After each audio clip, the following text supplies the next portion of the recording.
Hey, welcome to this week's Every Home episode, brought to you as always by Everhome. My name is Lee Honish. I'm a content marketing specialist, and I am joined as always by broker owner David Bartels. How are you today, David? Hello, Mr. Honish. I'm doing well, thank you. How are you? I'm great. How was the new year? The new year has been wonderful. I got more rest than I wanted, so I'm happy to be back to work. Did you at least make it to midnight? I did make it till midnight. My wife didn't make it to midnight. Well, she did, but she took a nap between dinner and midnight. That's hilarious. Not the first time I've actually heard that over the past week. Well, I'm glad everybody made it back. We're on the other side now. Everything's done. We're officially all done.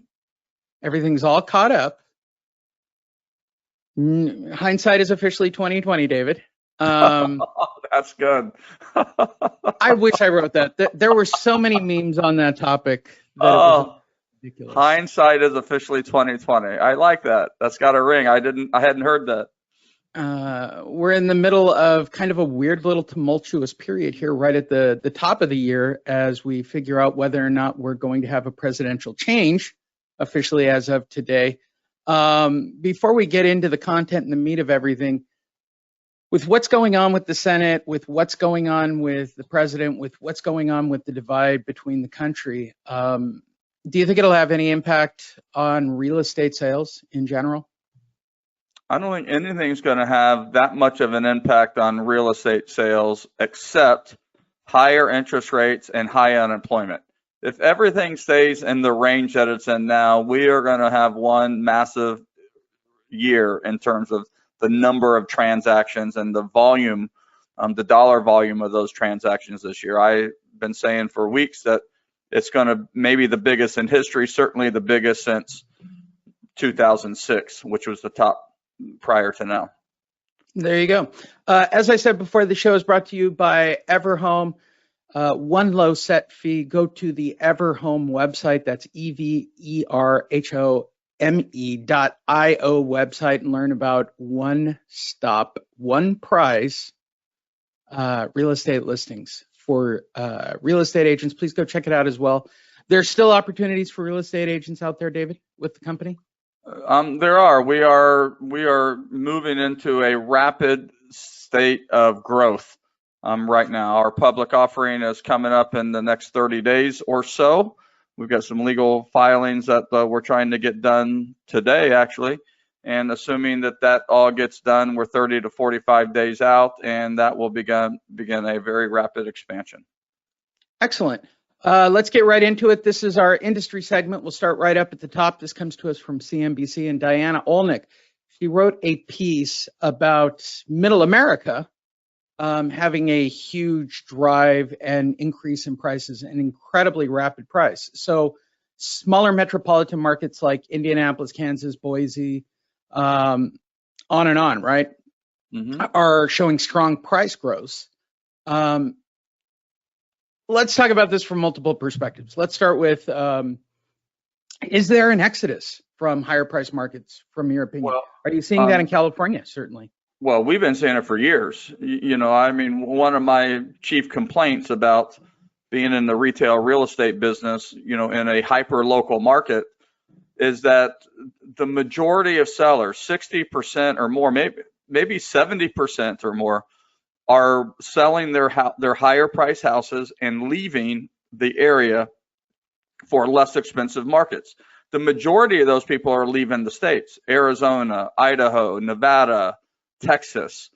Those are Washington, Oregon. Those are the places where they are fleeing to.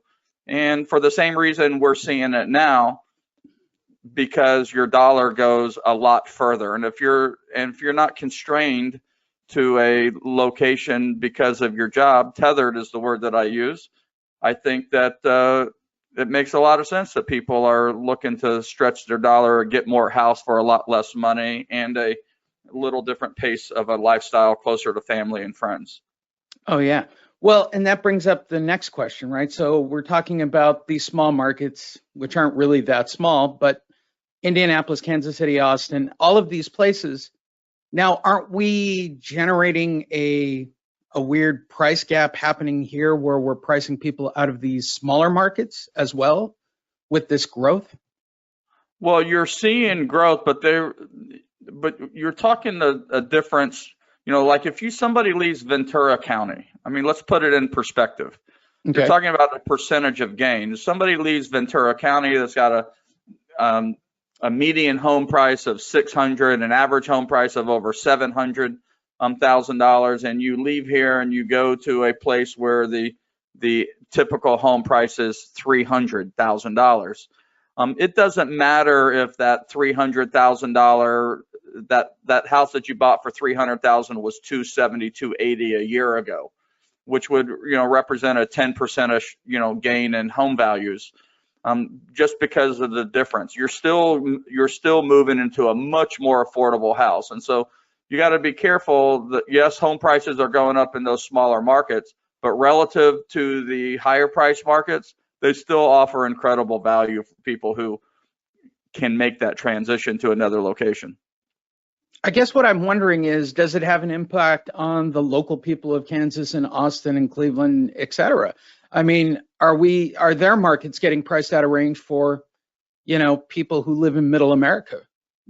Well, I think that's, I think that you're going to see affordability is an issue nationwide.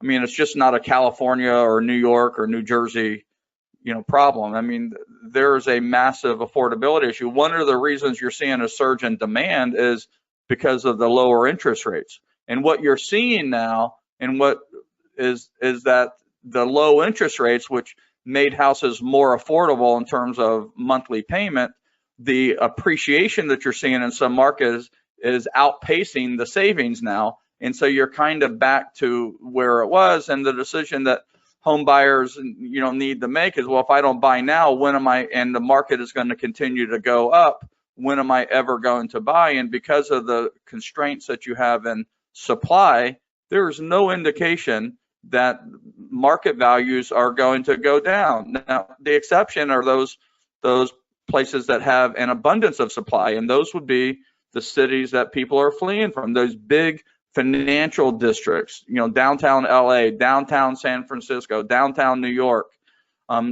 Those are the places where people are tethered to a job, or they want to be in close proximity to the job, and now they've left for the suburbs. And so if you're a buyer in those markets, you're gonna find an opportunity where the prices may be coming closer to you. And in other places, they may be moving out of reach, but they're moving out of reach at a much slower pace, and the risk of buying now versus waiting is much lower. So I think people are like, if not now, when? Well, she talks about 10% higher prices in those markets as compared to a year ago, as you mentioned, and we're seeing that as well. So I guess my question is there a cap to this? I mean, we're going to get into this in our next piece, but everybody keeps waiting for a shoe to drop, and the first shoe that you have to look for is a cap on all of this, right?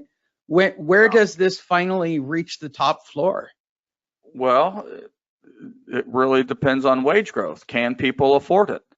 So, what spurred the big boom in 2006 that we referenced a few minutes ago was the ease of getting a mortgage, right? The lack of restrictions on getting a mortgage. You could basically, if you fog the mirror, you could get a mortgage almost. Not quite that simple, but that was pretty much the case. And so that demand made things crazy. And what's holding buyers back in terms of affordability is the conservative nature of lenders nowadays, and making sure that people are checking all the boxes, and why the parameters for getting a loan have loosened over the years since the crash of 2008. It is still a lot more difficult to get a loan than it used to be. And so people are limited based on their ability to prove that they can afford a house today. And so if wages continue to increase and keep pace with housing, then there is no limit on where housing could go. So, inflation is good for wages. Inflation is good for housing appreciation. And as long as we're seeing normal to moderate inflation, and you're seeing income growth keeping up with housing appreciation, houses are just going to continue to go up. Will it go up in a straight line forever? No. Will there be some adjustments along the way? Yes, but that's true in the stock market and Bitcoin even, which I'm marveling at. So. I just watched people today, actually. How do I get involved with Bitcoin? Boy, are you late. Okay, we have a new president coming in theory. I say that in theory. There are lawsuits pending. David and I do not discuss politics. However, assuming that Biden is brought in, what effect, if any, will he have on affordability and general growth in sales based on everything that's going on? Well, first of all, I think it's a foregone certainty that Biden will be the president on the 20th, in spite of the rumblings that you're hearing. There's not anything anybody can do to stop that from happening. So whatever your politics are, there is going to be a change in leadership in Washington. In terms of what that impact is going to have on housing, I think that you're going to see a Democratic Party really trying to bolster home ownership among the minority population. And so, this whole thing of, equality and giving people, fair opportunity to be home ownerships and to build family wealth and to homogenize the what home ownership looks like, I think you're going to see a big push to that. So you're going to see some entitlements that are going to go to things like tax credits for first-time home buyers. You might see some down payment assistance programs. You might see more liberal qualification criteria for getting a first-time loan. So I think those are the areas that you're going to see, and I think that there's going to be a general push from the administration to market to people that are not white. Okay, so categorize non-whites, and you're going to see people really encouraged to purchase a house and make the transition from a lifetime renter to actually a home ownership. And it's good because home ownership really is the foundation for building long-term wealth. And if you're thinking about what your quality of life is going to be 20 years from now, home ownership should be an important consideration for you. I'm going to throw you a curveball right here because we didn't discuss it. We are at the end of the moratorium on evictions and the process of evictions. What effect, if any, will that have on house pricing or even housing in general, possibly inventory? Certainly more people coming onto the market looking for more housing. From your perspective, they haven't really addressed it. So obviously we got to move forward and start evicting people and start processing at some point. Yeah. So, the first people that are going to be affected are going to be those people who are unemployed and can't afford their monthly housing payment, whether or not it's in the form of a mortgage or rent. Those are going to be the first people to feel the pressure. There's going to be a scramble for where are we going to put them, what's that going to look like, and whether or not the government is going to step in and provide subsidies to assist these people either stay in the place or to transition them out into something else. And that's a massive question mark. I think it's certain that landlords, especially corporate landlords and mom and pop landlords and these mortgage lenders who have been servicing the accounts but not collecting payments, they are done with not getting rent, and they are going to move to transition people out of those homes, regardless of what the consequence is to the person who is in that house. That's number one. So there's going to be some short-term pain. Now, how long that gets dragged out really depends on whether or not there's government intervention or not. The next thing that you're going to see is that once you get past that, and this will probably be mid-year, of course, this is my opinion, and that is that there is going to be a lot more inventory entering the market.